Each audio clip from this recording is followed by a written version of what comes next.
Bonjour à toutes et à tous et bienvenue dans cette nouvelle émission de Star Trek pour les nuls.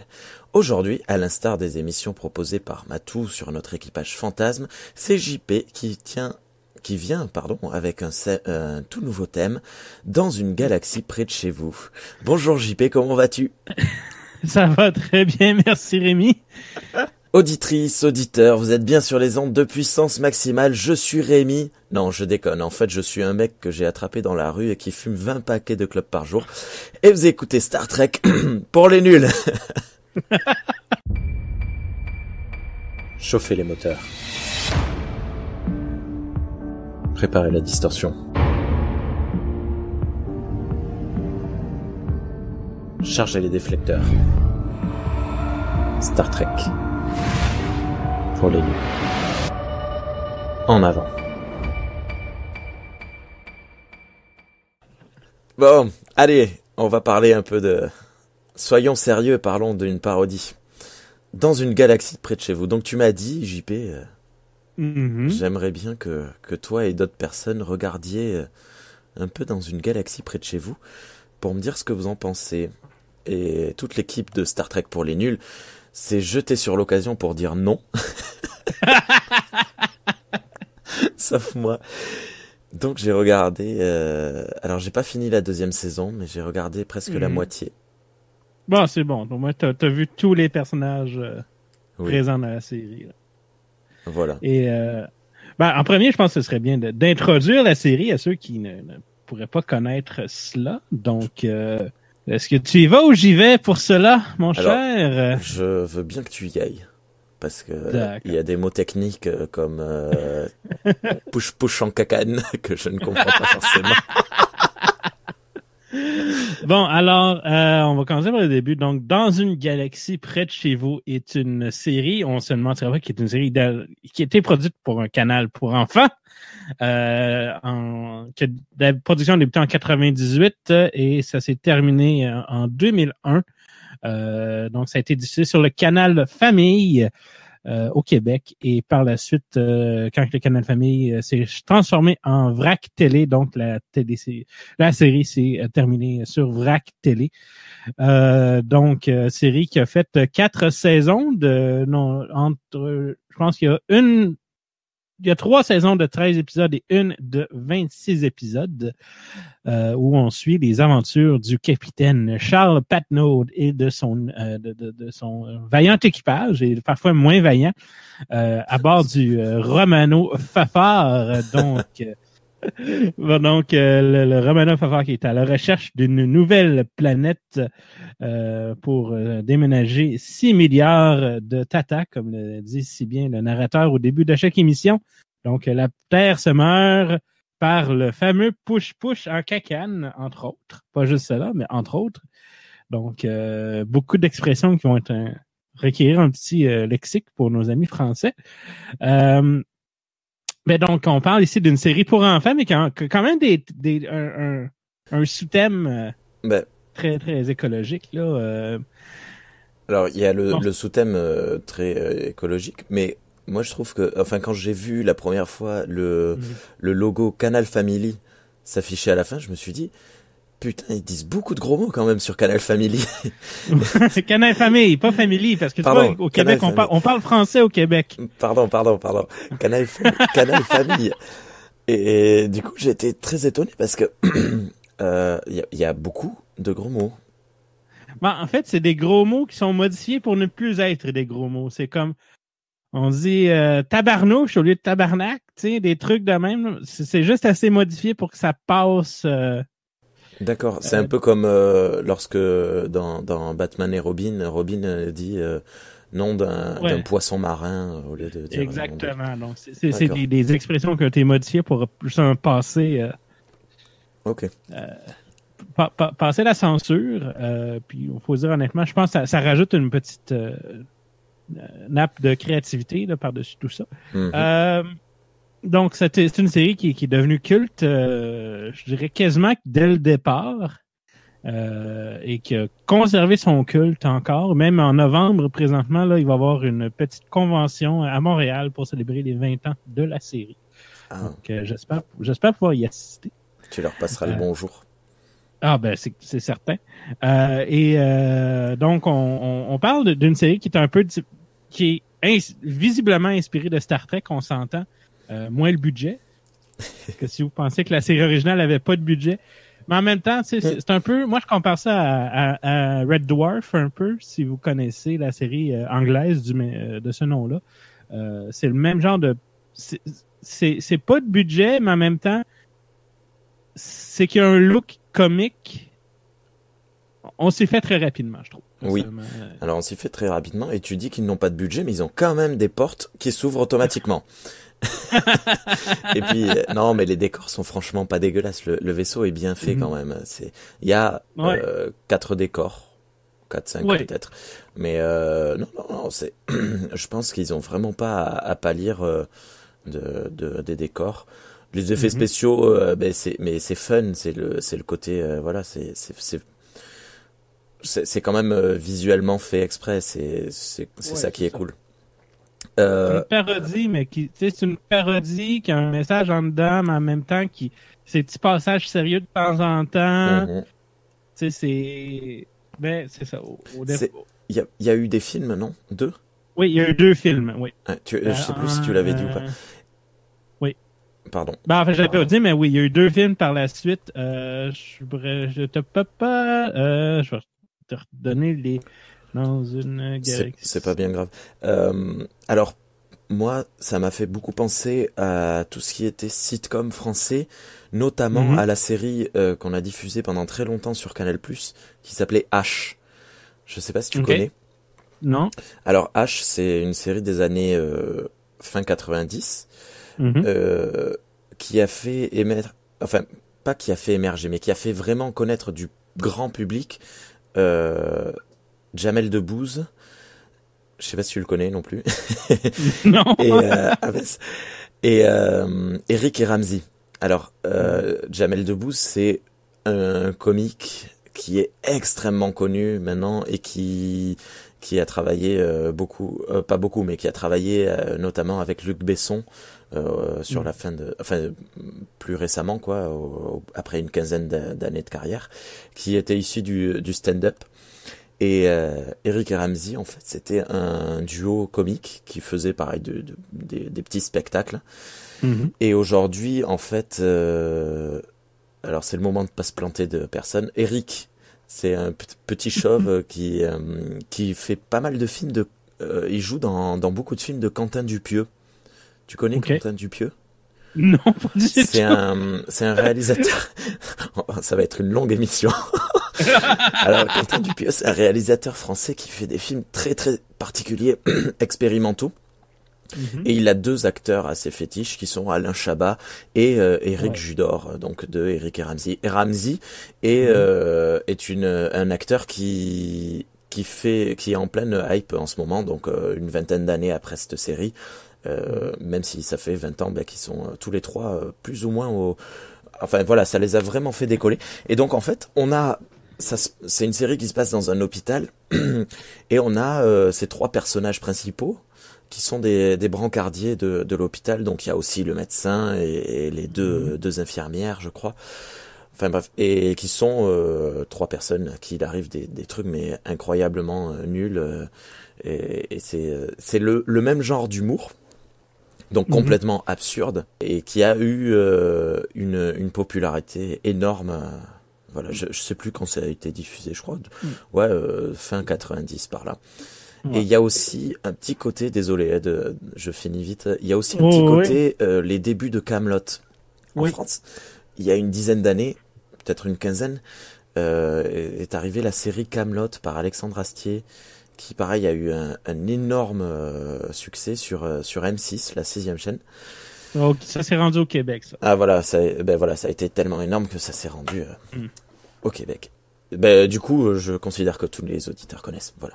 Boum. Non mais en fait, ce que je voulais dire, c'est il y a ce début, beaucoup d'humour, que des sketchs, machin, et puis petit à petit, on nous introduit vraiment une histoire sérieuse, mais qui se prend pas au sérieux. Ouais. Voilà. Ouais. Donc, justement, c'est un peu ça, sauf que je trouve que dans une galaxie près de chez vous, il y a une continuité, mais une absence de continuité en même temps. C'est qu'il y a des choses qui je crois, semblent volontairement oubliées au niveau du scénario. Ça je peux peut-être le remarquer plus tard, là, mais je pense qu'il y a un certain laisser-aller de ce côté-là. Puis honnêtement, pour moi, personnellement, ça, tu sais, il y en a pour qui, justement, tu sais, quand on parle de Star Trek, puis la continuité, puis le canon, c'est très important. Il faut que tout se suive. Puis là-dedans, c'est comme, c'est pas grave. Puis...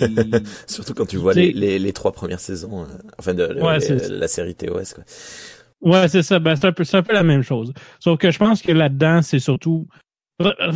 Un jour, j'espère peut-être savoir là, si c'est volontaire ou pas, là, certains éléments qui sont oubliés, mais personnellement, après un certain temps, on vient qu'à s'en balancer. Mais peut-être faire un tour des personnages au départ, ce serait bien. Donc, on peut commencer par le personnage principal, qui est le capitaine Charles Patnaud, joué par le très fabuleux Guy Jodoin. En fait, premièrement, tous les acteurs qui sont dans cette série-là sont tous des acteurs, des professionnels de l'improvisation. C'est des champions de la Ligue nationale d'improvisation. C'est tous des acteurs qui sont aujourd'hui encore là très actifs et très, très présents dans le paysage télévisuel québécois. Donc, Guy Jodoin, qui joue le rôle du capitaine droit, un peu, je dirais un mélange de Capitaine Kirk et de Capitaine Picard, là. Ouais. Je dirais un capitaine Picard plus jeune avec un petit peu plus avec la fougue du Capitaine Kirk, là. Je pense que c'est un beau mélange. Ouais. C'est vrai qu'il y a des deux. Totalement. Avec les cheveux bien droits comme une tablette. Alors, oui, il y a pas mal de blagues sur sa coupe de cheveux. Et bien, physiquement, ouais, il me rappelle un peu le colonel O'Neill de la série Stargate. Ouais. Mm-hmm. Bon, c'est rien, c'est bête. Mais, mais outre sa chevelure, un des running gags, c'est que quand le vaisseau se fait secouer, lui ne bouge pas et tout le monde autour de lui bouge. Tu sais, c'est comme, bon, par la gauche, par là, et lui, là, il reste droit comme un pic. Ça, des fois, et puis des fois, il se regarde les ongles pendant que les autres sont en train de se casser la gueule dans tous les sens. Je trouve ça que c'est vraiment un running gag qui m'a fait pas mal rire à chaque fois. Ben justement, ça, c'est quelque chose que j'apprécie assez. Il y a certains trucs qui reviennent, mais moi, je les trouve toujours drôles. Ça devient pas ennuyant à la longue. Je pense de toute façon, c'est bien utilisé. C'est pas comme s'il faisait un zoom sur son visage au moment où il y a des secousses. Je suis sûr que d'ailleurs, je m'en suis rendu compte, mais peut-être que même les 2-3 premiers épisodes, je m'en étais pas rendu compte. Donc c'est pas du lourd. De toute façon, de manière générale, j'ai l'impression que l'humour n'est pas Non, c'est l'humour n'est pas lourd. Il y a des blagues un peu appuyées, mais c'est jamais. Et quand c'est lourd, il y a un petit côté autodérision qui rattrape la chose. C'est bien. Et on passe ensuite à son second en commande, Brad Spitfire, joué par le magnifique Stéphane Crête, qui est le scientifique. C'est comme un Monsieur Spock méchant et égocentrique et il y a tous les vices sans les boulons. Oh putain! D'où t'as sorti ça? Je la ressortirai. Oui. Alors Brad Spitfire qui porte quand même le show, il relève encore d'un niveau. Tous sont quand même très bons dans ce qu'ils font. Mais je trouve que cet acteur porte. C'est de toute façon c'est l'antagoniste principal. Du coup, c'est par lui que tout se fait la plupart du temps. Et oui, c'est ça, c'est un mélange de Spock et de Barclay que tu rends dans le Mirror Universe. C'est un gros connard. Et à qui tu aurais donné mon ego? Parce qu'il veut toujours, il a ce petit côté is no good, il veut être capitaine à la place du capitaine. À la moindre occasion, il essaye de tuer le capitaine. Je trouve ça génial. Parce que plein de fois l'équipage pourrait l'attraper et le buter, et tout simplement. Personne dirait rien, même le capitaine il s'en foutrait, mais ils le font jamais. Alors que lui, à la moindre occasion, t'as le capitaine qui est en danger, il va mourir dans 5 secondes, mais il réagit qu'à la 4e seconde, quoi. C'est vraiment génial. Ben, c'est ça. C'est le méchant, mais qui, au fond de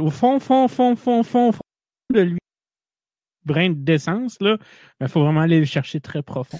Mais il a une seconde personnalité dans un épisode. Stéphanie? Linda.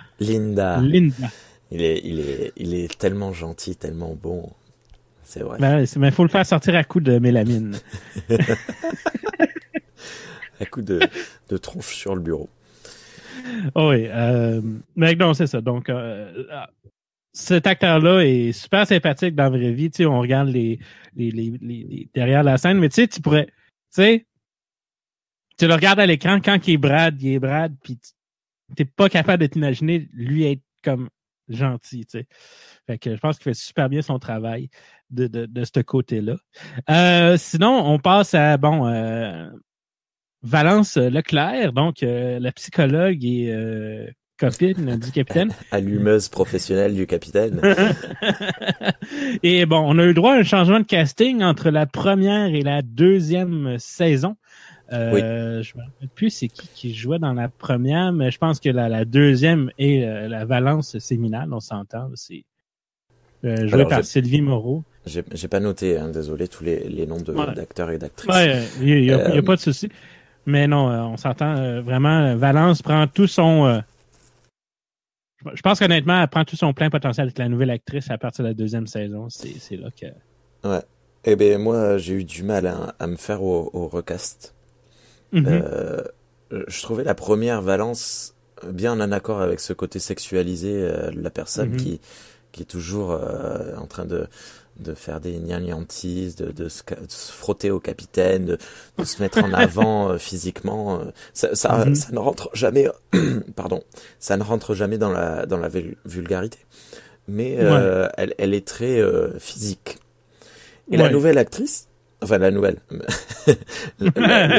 l'actrice issue du recast, appuie moins ce côté sensuel et joue plus sur d'autres thématiques. Donc ça rend le personnage de Valence un peu plus complet, c'est-à-dire que c'est plus un objet sexuel, c'est plus un personnage à caractère sexuel pour le capitaine, c'est un véritable personnage complet. Mais sur le coup, c'est vrai que moi je m'étais habitué, j'aime pas trop les recasts de manière générale. Enfin, c'est pas que j'aime pas, mais c'est que ça surprend toujours. Il y a toujours cette difficulté, comme dans le deuxième Iron Man, personne ne reconnaît le type, tout le monde a mis une dizaine de minutes avant de se dire ah putain mais c'est lui. Ben donc c'est ça. Après, donc, par contre, c'est vrai que la deuxième actrice a beaucoup un jeu vraiment très complet. Après, je sais pas, il y a une histoire particulière. Pourquoi avoir non, ça a jamais sorti. Je pense que peut-être que l'actrice était trop occupée là. Après, de toute façon, durant toute cette première saison, le casting là. Alors c'est pas que ça a tant bougé que ça au final, mais il y a plein d'épisodes où il manque la plupart des acteurs. Ouais, ben c'est ça. Donc je pense que pour accommoder les horaires des acteurs, je pense qu'il y avait la régénérescence. Donc ils mettaient leur personnage littéralement au congélateur. Là. Je trouve ça génial. Mais sur le coup, en plus, quand ça a été utilisé la première fois, peut-être qu'on va parler du personnage d'ailleurs pour Flavien. Quand ça a été utilisé la première fois, je me suis dit il y a un concept super intéressant. Peut-être qu'il fonctionnait un peu comme on fait dans Mass Effect Andromeda. Ils partent dans Mass Effect Andromeda, les protagonistes partent dans une autre galaxie et en fait, il y a plein de personnes qui sont en cryogénisation. Un peu façon Khan. Et de temps en temps, hop, ils réveillent une personne en disant tiens, on a besoin de ses compétences, on le réveille. Et je m'étais dit peut-être que voilà, ils vont faire ça de temps en temps. Donc là, ils ont réactivé Flavien, dont on va parler dans 2 minutes. Mais peut-être que après, voilà, ils vont réactiver des nouveaux acteurs par-ci par-là, des nouveaux personnages qui vont faire tourner. Et en fait, ils le font pas tant que ça. Non, c'est ça. Il y a vraiment juste... En fait, Flavien, justement, on peut embarquer sur lui. Donc, Flavien, qui est l'opérateur radar et joué par Claude Legault, qui est l'un des producteurs de la série. Qui est excellent. Oui. Encore, c'est un des joyaux du télévisuel au Québec. On l'a vu dans de nombreuses séries. Il est énormément plein de talent. Il joue ce petit, comment dire, on dirait comme l'âme un peu de la conscience de l'équipage, je dirais. C'est un peu son rôle. Oui. C'est le loyal bon de l'équipage. Ouais. C'est le seul qui a vraiment ouais, comme tu dis, une conscience du début à la fin. Même s'il est tenté, c'est un peu le Luke Skywalker. Même s'il est tenté, il revient toujours. Mm-hmm. Puis il est chouette, il fait de la guitare. Ben oui, c'est ça. Donc justement, c'est et on apprend plus tard qu'il est à moitié extraterrestre aussi. Donc petit spoil alerte. Ben non, donc orphelin, n'a jamais connu son père. Une histoire par rapport à ça qui se continue par le suite d'un film. C'est une des petites trames narratives là, qui suit quand même relativement bien à travers la série. Et Flavien, donc, comme je dis, va toujours comme à un moment donné, il y a un épisode où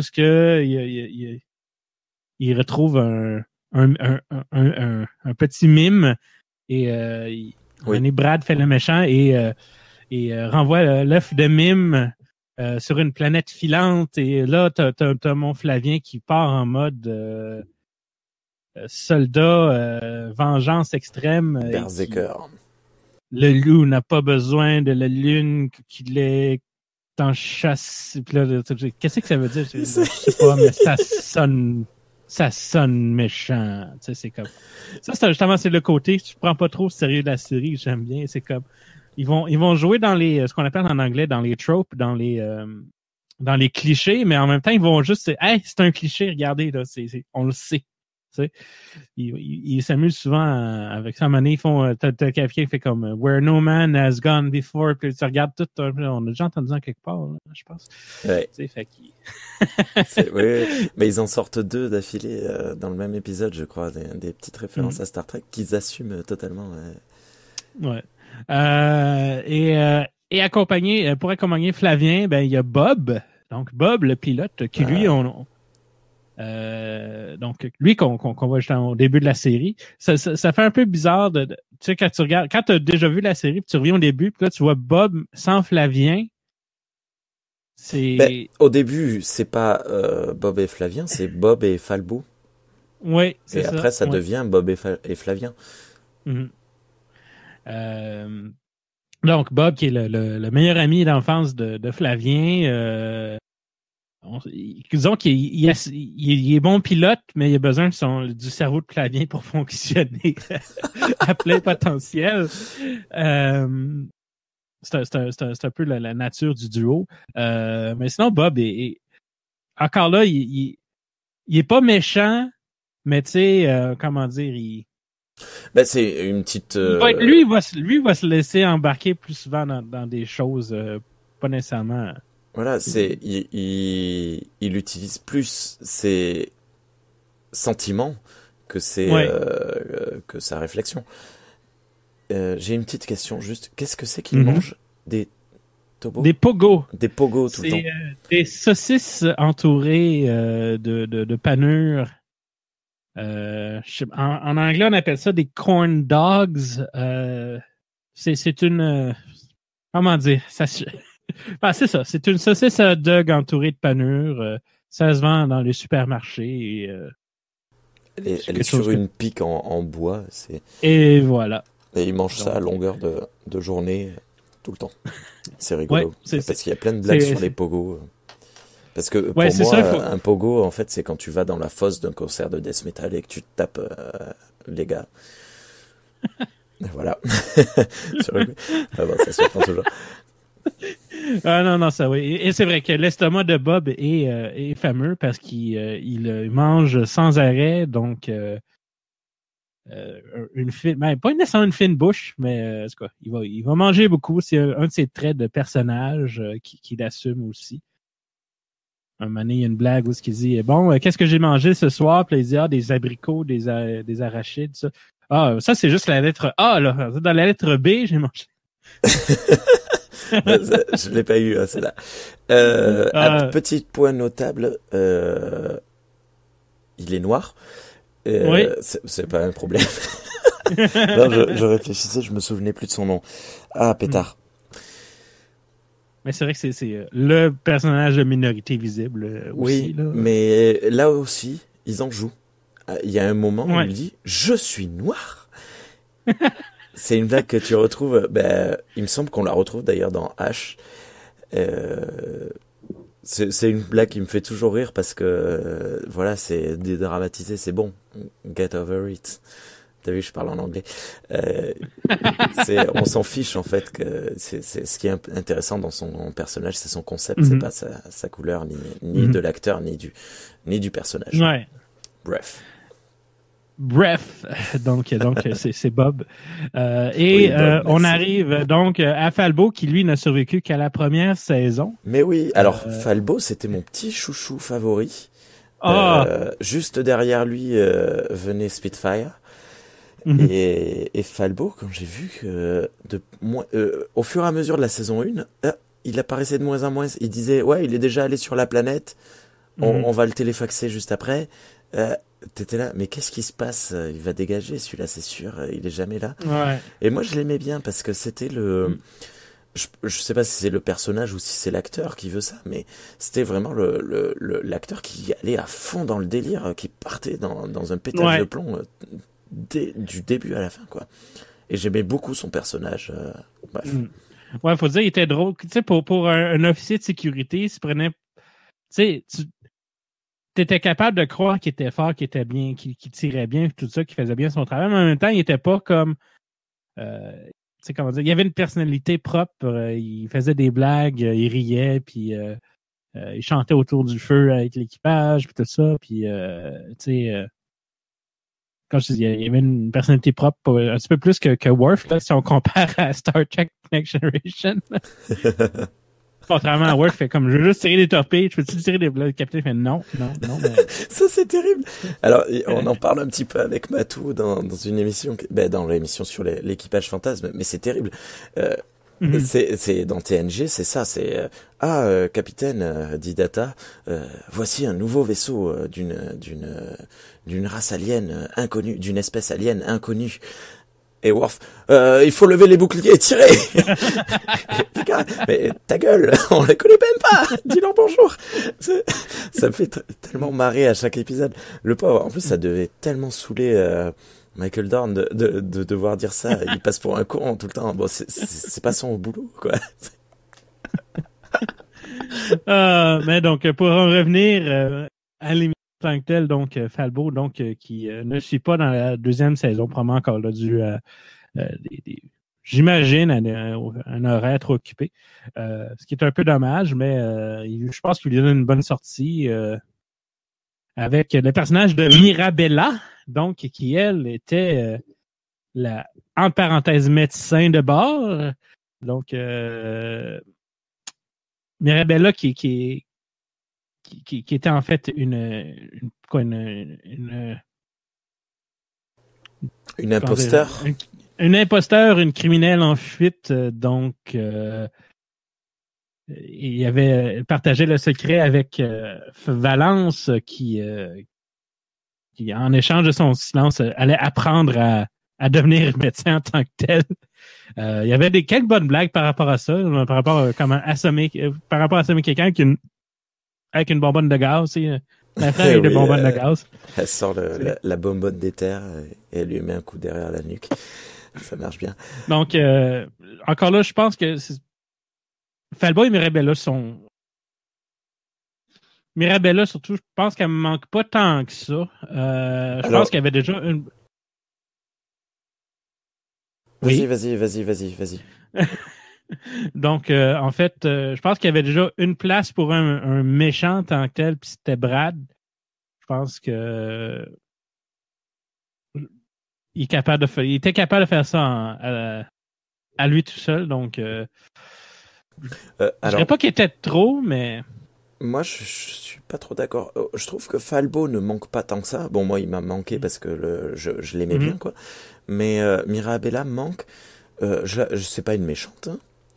On se rend compte qu'elle est impostrice, mais elle n'est pas contre l'équipage, façon Brad à côté.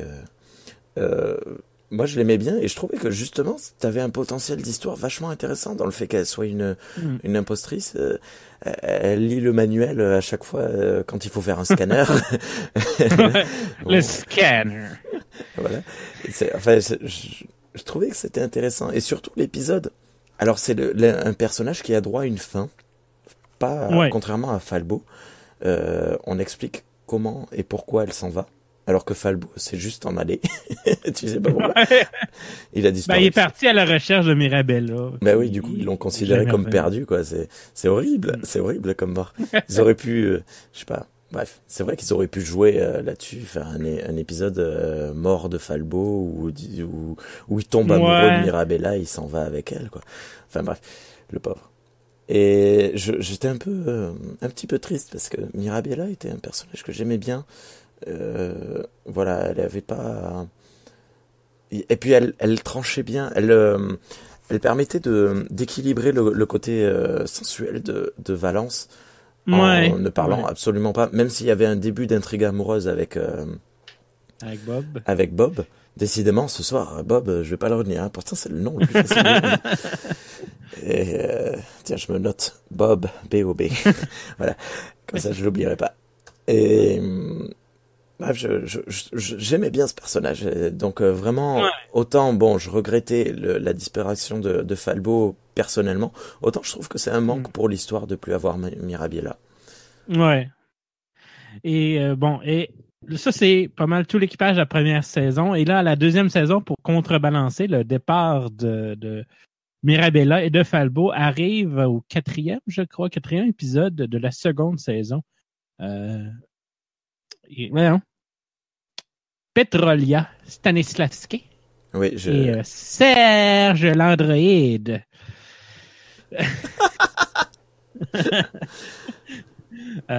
Joué par respectivement Mélanie Ménard et le fabuleux Réal Bossé. J'adore Réal, il me fait rire à tous les coups. Là. Je pense que ces deux personnages-là, Petrolia qui va prendre le rôle un peu d'ingénieur et plus tard va s'essayer comme médecin aux grandes dames de l'équipage. En fait, son rôle étant patente à gosseuse de patente chouche, de patente à gosser. C'est-à-dire. Alors là, pour tous les auditeurs français et belges et suisses, je suis désolé, mais je vais te demander une traduction. Une patente à gosse, c'est un gadget, c'est un truc, une bébelle, quelque chose que quand on parle en québécois, on dit j'ai gossé ça en bois, c'est quelque chose que t'as fait toi-même ou que t'as ramanché. Avec du duct tape ou avec 2-3 vis puis un boulon. Façon MacGyver, ok. C'est ça, exactement. Donc, quand on parle de gosser quelque chose, donc imagine-toi MacGyver qui gosse une bombe à partir de 3 trombones et une gomme à effacer. En français métropolitain supérieur, évidemment, on aurait dit un bricoleur, quoi, tout simplement. Je suis sûr que vous avez un mot. Je suis sûr que vous avez un mot en anglais francisé pour. Alors ça, franchement, c'est un débat mais infini avec tous les Canadiens que je rencontre. C'est incroyable. Alors, je ne sais pas s'il en est des Belges et des Suisses et des Africains francophones, mais en France, on considère que les Canadiens utilisent un mot sur deux en anglais, et au Canada, ils considèrent qu'en France, on utilise un mot sur deux en anglais. Et les deux considèrent que c'est faux. Je vais t'expliquer la différence. C'est que tu vois, surtout à Montréal, on va dire une phrase sur deux en français. Sauf que quand on parle en anglais, quand on dit notre phrase en anglais, elle va être en anglais. On va pas faire semblant que le mot est en français. Et voilà, notre supériorité bilingue. Ouais. Non, mais après, c'est surtout que c'est, en fait, alors, un petit peu d'histoire. Ça remonte à la guerre de 100 ans avec Jeanne d'Arc. Bref, on n'aime pas les Anglais. Du coup, nous, on n'a pas le choix de les aimer. Oui, c'est vrai que quand on doit parler anglais, en fait, ça dépend de qui. Parce que moi, j'essaye quand même de prendre cet accent, enfin, de bien prononcer les mots en anglais. Mais quand je fais ça, quand je le fais derrière le micro de Star Trek pour les nuls diffusé sur puissance maximale tous les mercredis à 12h30, quand je fais ça derrière un micro, personne ne me dit rien, personne ne m'a jamais rien dit dans les commentaires. Mais quand je le fais dans la vie réelle, genre je suis commerçant et quand j'ai des clients anglais, quand je me tourne et je vois mes collègues, elles pouffent de rire parce que j'ai un bon accent anglais ou parce que j'essaye de m'efforcer d'avoir une prononciation correcte. Donc, en fait, tu vois, il y a ce côté un peu français. On n'aime pas les étrangers. Faut pas l'oublier que la France, c'est vraiment. Alors, est-ce que tu peux me dire est-ce que tu peux me dire Spitfire Corporation? Spitfire Corporation. Lancez la mission Slingshot. Slingshot. Alors, avec ma voix, je sais pas ce que ça donne comme accent, mais non, même si je le fais mal, j'essaye de le faire. Je pense que les Canadiens les francophones canadiens pourront pas m'en vouloir. Bref. Ouais, non, c'est sûr. Par contre, j'aimerais... Alors, attends, juste, excusez-moi. Je lance un appel à tous nos auditeurs et auditrices francophones de Belgique, de Suisse et d'Afrique. Contactez-nous. Je veux un maximum d'accent et de façon de parler francophone. J'ai dit belge, suisse et africain, mais les luxembourgeois aussi d'ailleurs, j'y pense, excusez-moi. Et parce que je sais qu'on a des Belges et des Suisses, ça j'en suis sûr, j'ai vu sur Facebook. Ouais. Non, mais pour en revenir, donc, dans une galaxie près de chez vous, donc Petrolia et Serge, qui je crois apporte justement une dose supplémentaire d'humour. Je pense que on remplace deux personnages qui avaient un potentiel dramatique par un personnage plus humoristique avec qui va un peu remplacer le rôle de Mirabella dans le thème romantique, dans le sens que Bob va tomber amoureux d'elle, mais elle va voir Flavien. Puis après ça, on remplace Falbo par un androïde qui va connaître plusieurs versions subséquentes. Donc, je sais, qu'est-ce que toi t'as pensé de Petrolia quand elle est arrivée, là, de son potentiel là, en tant que tel? Petrolia, il n'y a pas de souci. Non, j'ai eu quelques difficultés avec l'Android. Mm-hmm. C'est tout. Je sais non, si tu veux. Et il a un humour très visuel, il fait beaucoup de grimaces, il fait des imitations, machin. C'est très rigolo, mais ça m'a pas particulièrement... ça m'a touché sans faire bouger l'autre. Ça se calme. Il y a une version de Serge plus stoïque dans l'avenir de la série, tu verras plus tard. Mais c'est sûr que oui, au départ, il est très... Le personnage est bon, hein, c'est pas le souci, mais il m'a pas... ouais. Autant Petrolia, avait un bon potentiel. Alors, je viens de recevoir un message, on a un auditeur externe qui a coupé son micro. Renaud nous a rejoint. Bonjour Renaud, on t'aime. Et alors, il me dit que mon accent est particulièrement bon. Tu vois, quand je t'ai dit ça. Voilà. Excuse-moi. Et donc, Petrolia, enfin, là où j'en suis, à la saison 2, à la moitié de la saison 2, Petrolia a un gros potentiel, je trouve. Mm-hmm. J'espère qu'ils vont pas trop appuyer le côté triangle amoureux avec Bob et Flavien. Non, ça se calme avec parce que c'est pas intéressant, en fait. Voilà. Et Serge est cool, mais il est... ouais. C'est pas le genre d'humour qui me parle. Voilà. Okay. Donc, ça fait le tour des personnages en tant que tels. Donc, la série... Comment dire? La série a suivi son cours 4 saisons et ensuite on a eu le droit à 2 longs métrages en 2004 et en 2008 et il y a toujours des rumeurs d'un 3e film éventuellement un jour. Donc, je veux savoir, toi, quelles expressions québécoises t'ont marqué dans tout ça, là? Alors, parce qu'on s'entend qu'il y a beaucoup d'expressions typiquement québécoises, ils se gênent pas d'en beurrer épais.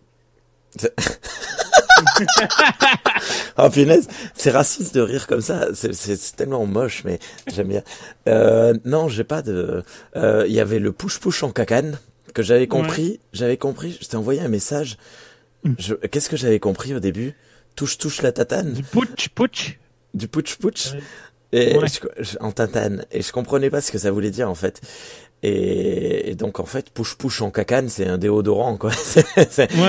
Ou une bombe de spray. De l'aérosol. Voilà, un aérosol.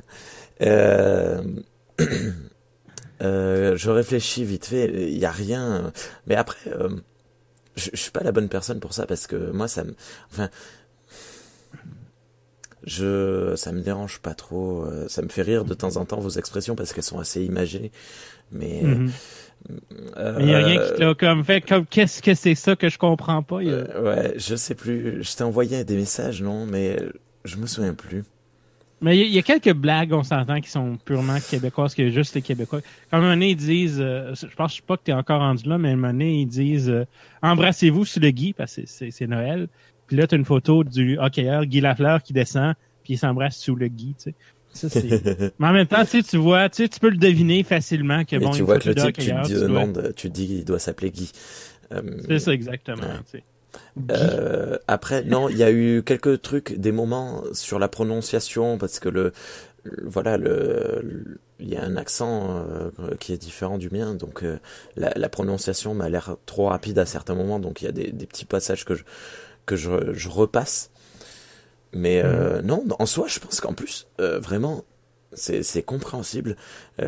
Si on n'était pas aussi fermé aux manières de parler différentes des nôtres, je pense que ça pourrait même être diffusé en France.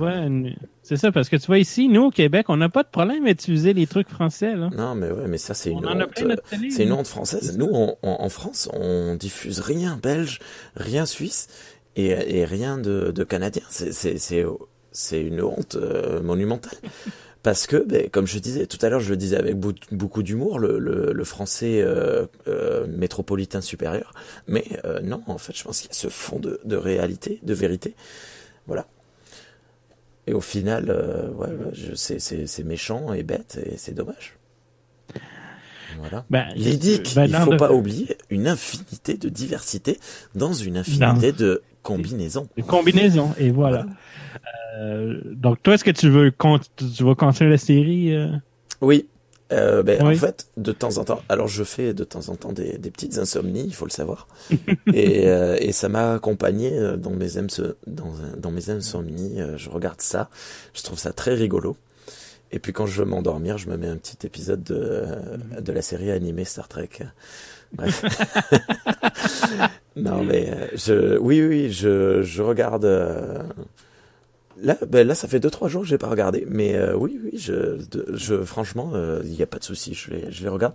En plus, bon, la série est disponible dans son intégralité sur YouTube, très facilement. Oui, faut dire que les droits, je pense, se sont perdus entre 2-3 compagnies, puis voilà, il n'y a pas eu de diffusion DVD. Il y a des coffrets DVD qui ont été sortis il y a très très longtemps, mais sont tous hors production. Fait que, personnellement, tant qu'il n'y a pas de moyen légal pour consommer la série, même s'il n'est juste disponible qu'ici au Québec. Il faudrait qu'ils en parlent à Netflix. Et personnellement, tant et si longtemps qu'il n'y aura pas de nouvelle façon légale de se procurer la série, j'ai aucun problème à dire qu'elle est disponible sur YouTube. Donc, allez-y, cherchez... Attends, excuse-moi. Tu me parles de mon accent et tu dis YouTube. C'est YouTube. Oui. OK? YouTube, comme ça qu'on dit en anglais. YouTube. Tube. Alors, attends. Je vais répéter la phrase d'un magnifique YouTuber. Hello guys and welcome to Trek on the Tube. Tu vois, on dit tube. Tube. T'as reconnu? Ben oui. C'est Sean. Mais ouais. Faut dire que lui... il est néo-zélandais, c'est pas un vrai américain, c'est ça? Néo-zélandais, franco-néo-zélandais québécois. Là. Et donc il sait pas parler anglais, quoi. Ben oui, il parle très bien anglais. En fait. Aïe. Aïe. Mais non, c'est ça. Donc, et Renaud nous a quittés. Juste avant de partir, Renaud m'a envoyé un message. Il m'a dit attends, je n'ai pas dit si c'était ironique ou non la phrase sur ton accent. Voilà. Désolé, c'est un peu n'importe quoi aujourd'hui. Aïe, aïe, aïe. Mais non, c'est ça. Alors, il y a une petite partie sur quoi je voudrais rebondir dans le début de la saison 2 qui m'a un petit peu surpris et qui m'a poussé à me renseigner un petit peu sur l'histoire du Québec. Alors ça, je trouve ça intéressant parce que vraiment, c'est pas, voilà, c'est pas normalement une série, tu la regardes pour le fun, quoi. Oui. Et alors déjà, il y a une petite blague un peu gimmick. À chaque fois qu'il prononce le mot Québec, tout le monde regarde vers le ciel de manière patriotique. Je trouvais ça sympa. Ouais. Et il parle de la fameuse tempête de 98 au Québec. Oui, c'est au Canada. Oui, 98. Bah, surtout surtout au Québec, là, c'était, je pense, c'était tempête de seconde verglas. Eh ben alors, 198, oui, c'est ça. Oui, non, donc oui, c'était la plus grande, on appelait ça en français là ici la crise du verglas. Oui. Et il y a des photos incroyables sur Internet, auditrices, auditeurs, je vous invite à regarder ça, tapez tempête 98 Québec, et vous allez voir des poteaux électriques qui ont fondu sous le poids du verglas. Ils se sont tous distordus. Et en sachant que j'ai vu ces poteaux électriques, c'est pas des poteaux électriques français. C'est-à-dire que vous prenez un poteau électrique français et vous le multipliez par 3 ou 4 en taille. Et c'est monstrueux quand on voit le truc. On se dit, waouh! Donc c'est ça. Moi j'ai été chanceux, je n'ai pas été trop affecté là, dans ma jeunesse par ça parce qu'on était en dehors du triangle. Il appelle ça quasiment le triangle des Bermudes là. Mais oui, ça a affecté, écoute, des centaines de milliers de gens pendant, je pense quasiment qu'il y a même plusieurs semaines là, il y a des gens qui n'ont pas eu d'électricité. Là. Oui. Et alors j'ai pas fait plus de recherches que ça, mais je pense qu'en fait c'est la même tempête qui a touché la France le 1er janvier 1998 en fait. Et il faut savoir que particulièrement le sud-ouest de la France a été totalement dévasté. Et je me souviens très bien de ce jour de l'an 98 parce qu'on était chez des amis, on voyait les arbres s'envoler, s'arracher dans tous les sens. Alors chez nous, il n'a pas neigé, il a beaucoup plu, il y a eu des montées des eaux. Et une quantité d'arbres, les dégâts, je me souviens encore de reportages dans les années 2000 qui disaient on n'a pas fini de réparer les dégâts qu'a causé cette fameuse tempête de 98 qui est la plus grande tempête à avoir touché la France. Donc la francophonie dans son entièreté a été touchée par cette tempête 98. De quoi nous unifier les amis. Et ensuite aller gagner la Coupe du Monde. 6 mois plus tard. Ils se sont entraînés sous la tempête, face au vent, le ballon. Je déteste c'est ça. Donc au point où Hydro-Québec et la compagnie, on a nationalisé notre hydroélectricité là, aux années 70. C'est le gratte-ciel d'Hydro-Québec à Montréal a fermé son insigne, son logo, tant que tout le monde n'avait pas été rebranché, il n'avait pas rallumé le logo d'Hydro-Québec. Là. Ça a été, et même le président de Hydro-Québec est devenu un peu un meme, comme on dit si bien en anglais, parce qu'il portait toujours une espèce de gros col roulé. Hydro-Québec, c'est devenu un point marquant à l'époque. Là.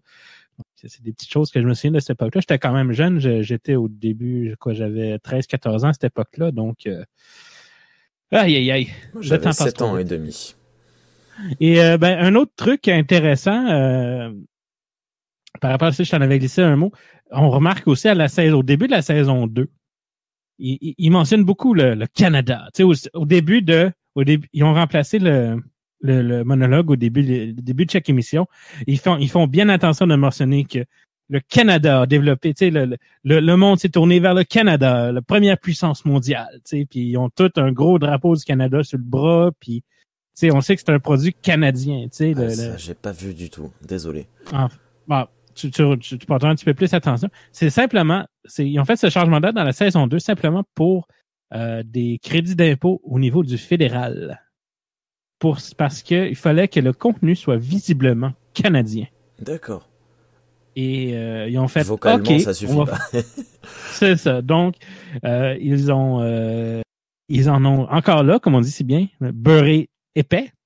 Je pense que ça rajoute. Personnellement, je trouve que moi, ça rajoute un petit peu de subversivité à toute la chose, là. C'est une bonne manière de faire, hein. Mais non, j'ai pas remarqué. Mais là, tu y as porté attention, tu compares le monologue au début, puis du premier puis la deuxième saison. Ils font aussi.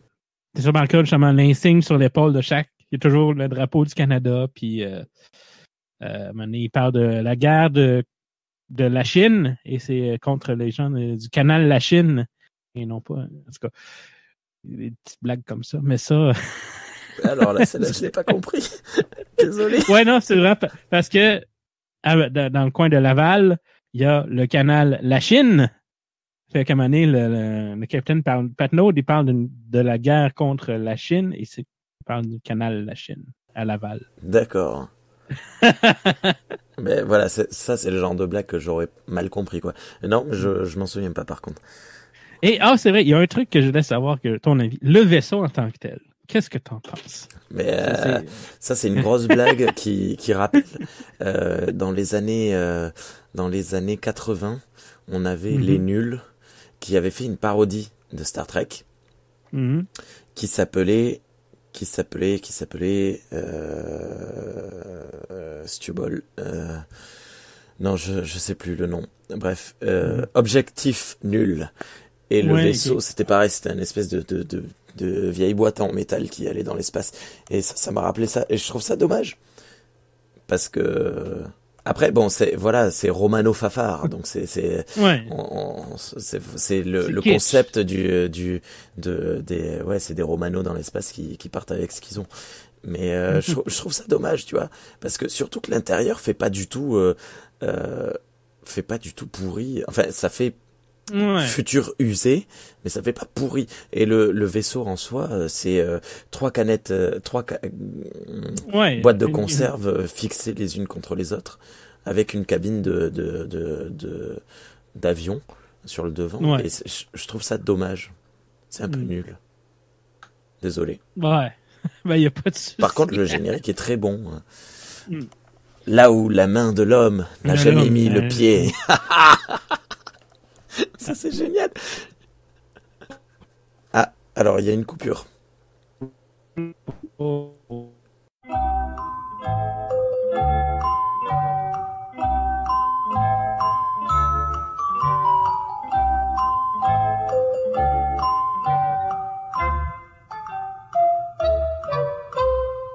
Et me revoilà.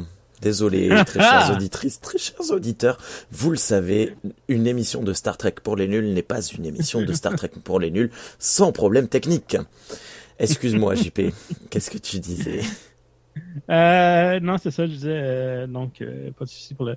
Sinon, au niveau technologie spatiale, on peut peut-être mentionner le téléfax.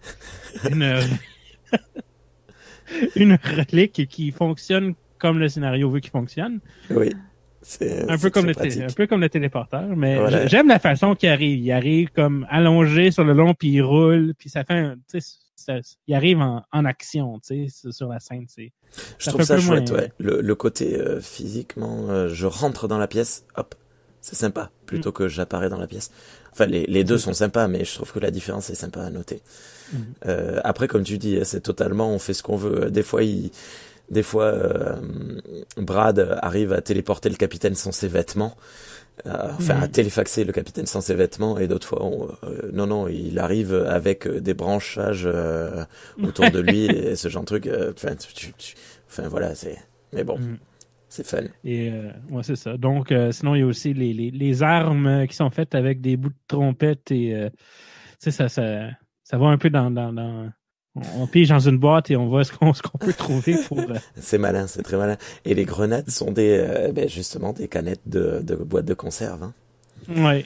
Bon, ça le fait comme je trouve très bien quand même. Oui, ça me fait penser aux grenades qu'utilisaient les Allemands pendant la Seconde Guerre. Oui, en effet. Oui, j'ai joué à Call of Duty numéro 2 et 1 sur PlayStation 1. Désolé. Comme on dit en si bon français, j'ai joué à Call of. À Call of. Call of. Oh putain. Mais non, c'est ça. Donc, des choix justement esthétiques qui je pense, qui suivent il y a rien qui dans les accessoires du vaisseau qui clash avec le restant. Là. Non. Ça reste toujours très en harmonie avec. À la limite, vraiment à la limite, le fait que Bob, je me souviens de son nom, le fait que Bob utilise un volant pour piloter, à la limite, vraiment, ça fait un peu chelou parce que c'est un boîte de transmission manuelle. Comment il fait pour aller en haut et en bas? Ben, il peut aller qu'à droite et à gauche, quoi. C'est avec les pédales. Ouais, c'est ça, ouais. Je cherche pas. Mais non, ouais, il y a pas de problème. Même le scanner est cool. Scanner, mais pas le scanner, le scanner. Scanner. Il faut, tu sais, quand ils disent les mots en anglais, ils vont mettre une grosse emphase sur le mot en anglais, tu sais. Spitfire Corporation, le scanner, tu sais. Le slingshot. Slingshot. Ou quand ils parlent de la mission. Là, on regarde tous vers le haut par là. La mission. Ouais, Capitaine, venez. Je trouve ça très cool. Très, très cool. Donc, en tout cas, je pense que ça fait un petit peu le tour, là. J'aurais aimé message à tout le monde. J'aurais aimé avoir un petit peu plus d'opinion française, mais je vais me faire de celle de écoute, Rémi, on peut... on est toujours à temps de motiver. Je vais essayer de motiver mes compatriotes, mes très chers compatriotes, d'écouter, de regarder, cette série. Ben, déjà qu'on force des noobs à regarder Star Trek, là, je sais pas si de leur demander de regarder une autre série. Non, mais je pense que peut-être Matou pourrait être touché, pourquoi pas. Il faudrait que j'arrive à le motiver. C'est ça. Donc, c'est ça. Donc, personnellement, ce serait, si vous pensez vouloir visiter ou habiter au Québec, je pense que c'est une série qui va vous apprendre ou vous montrer un peu comment qu'on parle dans la vie de tous les jours quand même. Je pense que le vocabulaire utilisé est quand même très représentatif là, de comment qu'on parle ici. Toujours un petit peu plus exagéré, mais le vocabulaire est quand même... ça vous fait à l'oreille d'un bon Québécois qui parle. Mais après, moi, de toute façon, clairement, je conseille à toutes les fans d'humour absurde de ne pas hésiter à se lancer. Les 2 premiers épisodes, il faut prendre un rythme quand on n'est pas habitué à l'acting canadien. Mais c'est tout. Si vous avez aimé, il y a une série québécoise qui a passé les frontières. C'est l'amour... Le cœur a ses raisons. Toi, tu ne connais pas. Non, désolé. Je sais que ça a été très populaire en France. Donc, si vous avez aimé Le cœur a ses raisons, vous allez aimer Dans une galaxie près de chez vous. Là. Peut-être que le titre a été retraduit en français. Peut-être. Probablement par Earth Reasons. Parce que c'est le genre de truc qu'on fait en France. Si Dans une galaxie près de chez vous arrive en France, on va l'appeler Galaxy Conquest ou un truc comme ça. Un truc qui a rien à voir. Et en anglais, parce que c'est toujours plus stylé. Je pense notamment à The Hangover, qui s'appelle très justement La gueule de bois en québécois, mais en France ça s'appelle Very Bad Trip. Voilà. Le type.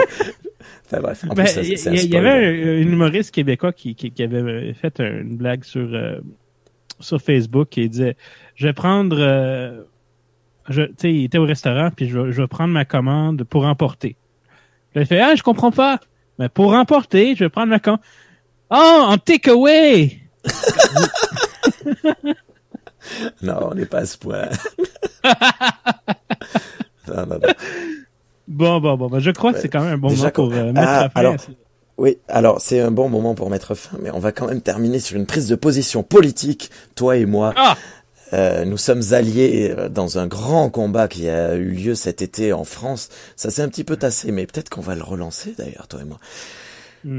Sachez, très chères auditrices et auditeurs francophones, que oui, les Canadiens, comme tout bon francophone, disent chocolatine. Oui, c'est chocolatine, en effet. Voilà. C'est le bon mot.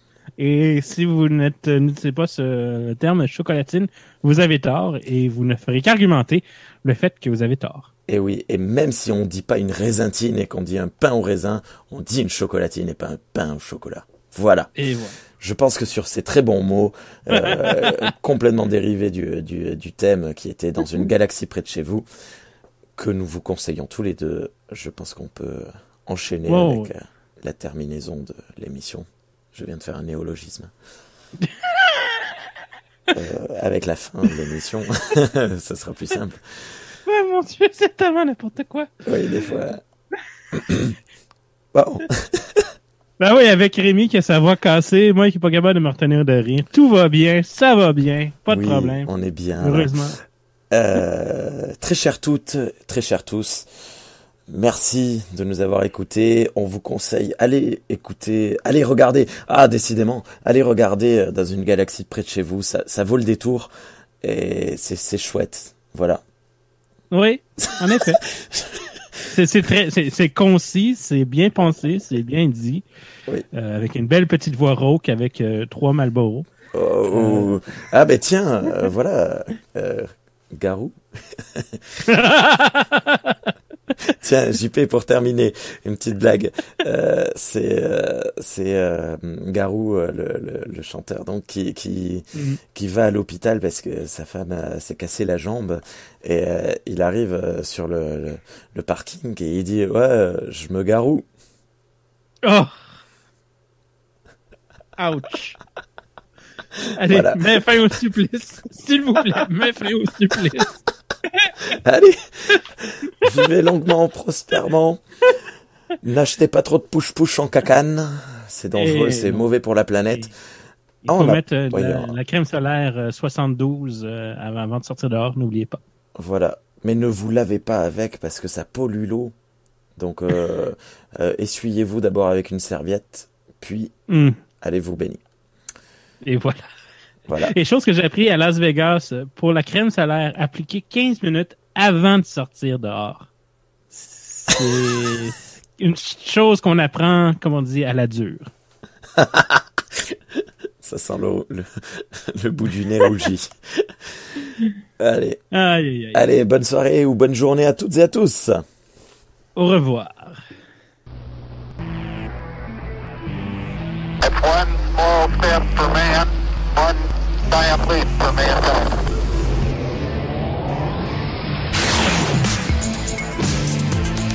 Star Trek pour les nuls.